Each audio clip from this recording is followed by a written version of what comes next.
Le Danemark a annoncé jeudi qu'il prendrait plusieurs semaines pour achever le rapatriement de ses soldats et de leurs équipements. Ce rapatriement, exigé par les autorités maliennes, suscite multiples réactions à Bamako.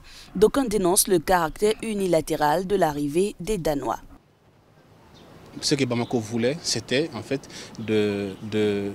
d'imposer un processus bilatéral de négociation avec les pays en fait, membres de la force Takuba, au-delà ou en dehors en fait, du processus initial négocié par la force française qu'est Barkhane. Toute la question de savoir si les autres pays vont accepter ou s'ils vont en fait, aussi faire comme les Danois, c'est-à-dire partir. Le futur rapatriement des soldats danois de la force Takuba a fini par exacerber les tensions entre le Mali et son allié européen. Mais à Bamako, cette action des militaires est vue comme un pas vers la souveraineté de l'État. C'est une bonne chose, nous devons reconnaître que le Mali a déjà fait un premier pas vers l'indépendance totale.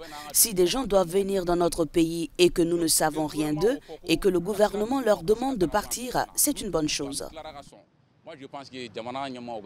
Est-ce qu'après les Danois, les autres soldats de la force Takuba, environ 800, décideront à leur tour de partir? Pour l'heure, aucune certitude, mais Paris penserait déjà à un retrait total de Barkhane du Mali.